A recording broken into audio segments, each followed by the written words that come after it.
আপনারা সার্টিফিকেটের ভক্ত, আমি চ্যালেঞ্জ করে বলবো সার্টিফিকেটে আপনাকে একটা শিওর দিতে পারবেন যে এই ক্লাস পাস করলে আপনার চাকরি হবেই হবে, কোনো গ্যারান্টি নাই। একমাত্র বিসিএস লাগে সরকার দায়িত্ব নিয়েছিল, কয় বছর আগে দেখলাম সে বিসিএস পাস করা লাগে প্রাইমারির মাস্টার বানায় দিচ্ছে।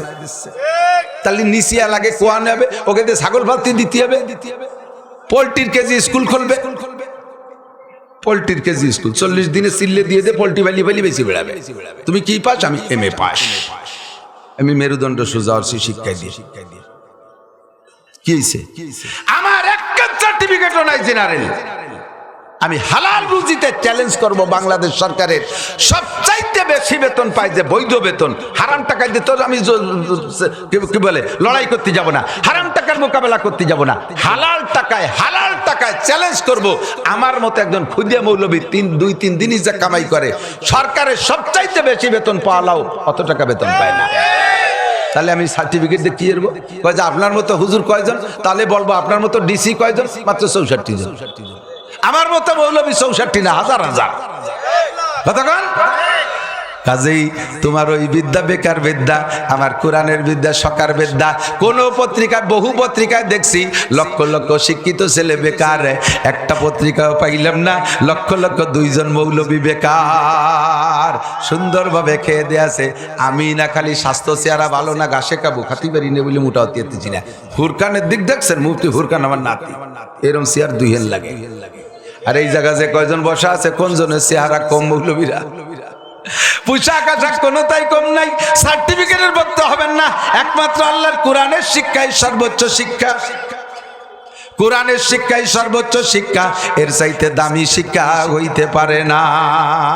কথা কোন ঠিক কি ঠিক না? আমি বলি এবার আসেন, এর নাম হলো সরফুল মাকানে বিল মাকিন। 4টে বোতল নেছেন প্লাস্টিকের, 1 টাকা দামের 4টে বোতল। একটা বোতলের ভিতরে 1 লিটার করে মাল ধরে, পানীয় মাল। একটার মধ্যে 1 লিটার পানি ঢুকাইছেন মিনারেল ওয়াটার। বোতলের মূল বডির দাম 1 টাকা, পানি ঢুকানোর পরে বোতলের দাম 25 টাকা।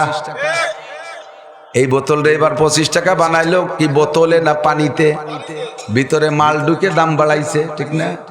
আর এক বোতলের মধ্যে 1 লিটার কেরোসিন তেল ঢুকাই দিয়েছেন, এবার দাম 100 টাকা বা 110 টাকা। এই বোতলের দাম এবার বানাইলো কি বোতলে না মালে? এর কয় সরফুল মাকানে বিল মাকিন, অবস্থানকারীতে দাম বাড়ায় আর কমায়। 4 নম্বর বোতলের মধ্যে ঘি ঢুকাইছেন 1 কেজি ঘি ঢুকাইছেন, এবার বোতলের দাম কয় টাকা? 1600 টাকা। কত? একই বোতল, একটার দাম 25 টাকা, আর একটার দাম 100 টাকা, আর একটার দাম 1600 টাকা। 4 নম্বর বোতলের মুখ খুলে ওর মধ্যে পেশাব করে মুখ আটকাই দিয়েছেন। এবার এটার দাম কয়টা? ওর মূল বডি শেষ। আগের 3টে বোতল যদি আপনার হাতে ধরাই দেয় যে আমাকে বাড়ি একটু দিয়ে যাস, আমি একটু যশোর যাচ্ছি, তাহলে আপনি বলবেন কষ্ট হলিও না, চাই নিয়ে যাই, ঘি আছে তো 1 বোতলে, চাষিরে কই একটু ডেলি নিয়ে যাবানি, কদিন কিনে খাতি পারি, এই টানে টানে নেবেন। 4 নম্বর বোতলটা আপনার হাতে ধরাই দিয়ে যদি বলা হয় যশোর অমক ডায়াগনোসিস সেন্টারে আমার পেশাব টেস্টের কথা ছিল, সকালে পেশাব ধরছি, আমি তো একটু নড়াইল যাচ্ছি, তুই যশোর যাচ্ছি, বোতলটা একটু নিয়ে যাও, ওই ডায়াগনোসিস সেন্টারে দিয়ে যাস, তোরে ভাড়ার টাকা দেবানি, তাও কি নেবেন?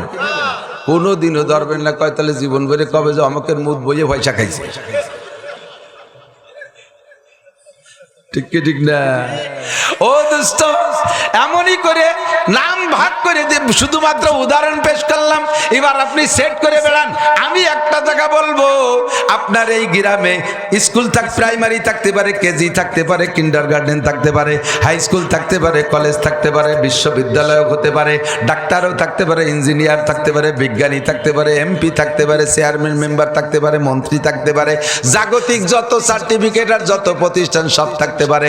আপনার এই প্রতিষ্ঠানগুলোয় গ্রামের দাম আর এলাকার দাম সর্বোচ্চ কেরোসিনের বোতল 110 টাকা পর্যন্ত নিতে পারবে। এই গ্রামের বোতলকে 1600 টাকা দামের দামি বানাইতে পারবে না অন্য কোনো মালে, একমাত্র কোরআনের প্রতিষ্ঠান ছাড়া। কোরআন যেমন মানুষের মধ্যে ঢুইকে মানুষ বোতলটার দাম বাড়ায় দেয়, এ কোরআন যে গ্রামে ঢোকে গ্রামেরও দাম বাড়ায় দেয়। এই গ্রামের নাম হলো শ্রীরামপুর জাফরিয়া, দক্ষিণ শ্রীরামপুর জাফরিয়া। হ্যাঁ, আমার বাড়ি তো মাত্র আপনাদের এখান থেকে কয় কিলো, 70-75 কিলোমিটার দূরে। তাতেই আমি এত দাঁড়ে থেকে শ্রীরামপুর চিনি না। অবশ্যই আপনার শ্রীরামপুর গ্রাম এই থানার শ্রীরামপুর রে অবশ্যই বাংলাদেশের সব থানা জেলার থেকে চেনে না, বাংলাদেশের মধ্যে সব থানা জেলার থেকে চেনে না, নামও শোনে নাই। এখন এই যাদের মোবাইলে ওয়াজ লাইভ হচ্ছে, এই মুহূর্তে আমার শ্রোতা জাপানে বসা আছে, আমার শ্রোতা আমেরিকায় বসে বয়ান শুনতেছে, বিশ্বের প্রত্যেকটা দেশে বাঙালি যারা আছে, আমার কিছু খাস ভক্ত আছে রিজার্ভ শ্রোতা, এরা টাইম হিসাব করে এই সময় যে হুজুর এই টাইমে বয়ান করে আমার বয়ান দেখতেছে। আর আমি বারবার দক্ষিণ শ্রীরামপুর জাফরিয়া নুরানি মাদ্রাসা হাফেজিয়া মাদ্রাসা বলতেছি। এখন এই মুহূর্তে মাদ্রাসার কারণে আপনার গ্রামের নাম সারা পৃথিবীতে পৌঁছায় গেছে, কিছুই দিয়ে পৌঁছাইতে পারেন নাই।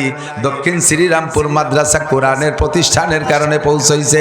কতক্ষণ টিকিরিং না, দুনিয়ার যেমন ইঞ্চি ইঞ্চিতে পৌঁছায় গেছে, বাতাসের সাথে মাদ্রাসার নাম চইলা গেছে, এই নামটা আরশে আজিমে আল্লাহ পাকের কাছে চইলা গেছে। নবী পাক আল্লাহু আকবার শাহ আব্দুল হক মুহাদ্দিসে দেহলভী রাহমাতুল্লাহ সম্ভবত স্বপ্নে দেখতেছেন মক্কা থেকে একটা আলো এভাবে যাইয়া ড্রেজার দিয়ে বালু কাটা পানি ফেলানো, তো দেখছেন দমকল দিয়ে পানি পাইপের মুখ থেকে বেরোয় এইরকম ঘুরিয়ে যে পড়ে, উঁচু হয়ে যে পড়ে না। উনি বলেন আমি স্বপ্নে দেখি মক্কা থেকে কাবা ঘর থেকে একটা আলো এইরকম যাইয়া বিশ্বের প্রান্তে প্রান্তে পড়তেছে, আর মদিনার থেকে একটা আলো এরকম যে প্রান্তে প্রান্তে পড়তেছে। পরে খবর নিয়ে দেখলাম মক্কা থেকে যে আলোটা যে পড়তেছে, যেখানে যে পড়তেছে সেই জায়গাটা হলো ওই জায়গায় হেফজখানা কিরাতখানা কোরআনের প্রতিষ্ঠান। আর মদিনার থেকে যে আলোটা গিয়ে পড়তেছে, ওই আলোটা যেখানে সারা দুনিয়ার যে জায়গায় হাদিসে নবাবী বুখারী মুসলিম তিরমিজি আবু দাউদ নাসাই দরসে বুখারী দরসে হাদিসের দর্শ হচ্ছে, ওই জায়গা যে মদিনার থেকে আলো পড়তেছে। ও দোস্তরে, মদিনার আলো আর মক্কার আলো যদি পাইতে হয় অন্য কোনো প্রতিষ্ঠানের মাধ্যমে হয় না, একমাত্র কোরআনের প্রতিষ্ঠানের মাধ্যমে হয়। কথা বলেন ঠিক কি ঠিক না? ওই মা বড় ভাগ্যবান যেই মায়ের পেটের সন্তান হাফেজে কোরআন, বিশ্বজয়ী হাফেজ তাকরিম, বিশ্বজয়ী হাফেজ মুআজ। বাংলাদেশের কেউ সারা পৃথিবীতে ফার্স্ট হতে পারে নাই। ফার্স্ট হওয়া সহজ হলো এক কাজ করিয়া, সেটা হলো দুর্নীতি, ঠিক না? সে দুর্নীতিতেও বলে সেকেন্ড হইছে বাংলাদেশ। কও ভালো, তাতে তো ফার্স্ট হতে পারিনি, দুর্নীতি করা তো জন্মের সহজ, তাতেও মোটে সেকেন্ড হইছে, ফার্স্ট একে কমালে নাই। ফার্স্ট হইছে একমাত্র মাদ্রাসার হাফেজ সাহেবরা। কথা কন, মুহাদ্দিস সাহেব। সারা পৃথিবীর যত মুহাদ্দিস আছে সমস্ত মুহাদ্দিসের ভিতরে এক নম্বর মুহাদ্দিস বাংলাদেশে হযরত মাওলানা আব্দুল মালেক সাহেব, বর্তমান বাইতুল মুকাররমের খতিব। সারা পৃথিবীর ভিতরে ফার্স্ট, দেওবন্দের মোকাবেলায় ফার্স্ট, পাকিস্তান নিউটন করাচির মোকাবেলায় ফার্স্ট, আল আজহার বিশ্ববিদ্যালয় মোকাবেলায় ফার্স্ট, মক্কা মদিনা ইউনিভার্সিটির মোকাবেলায় ফার্স্ট। সারা পৃথিবীর ভিতরে আব্দুল মালেকের সাহেবের চাইতে বড় মুহাদ্দিস নাই। আমার বাংলাদেশে আব্দুল মালেক সাহেব এক নাম্বার। বলেন না সুবহানাল্লাহ। বারবার কতবার যেই মক্কায় কোরআন নাজিল হয়েছে সেই মক্কা আলারাও পারে নাই আমার বাংলাদেশের হাফেজদের সাথে।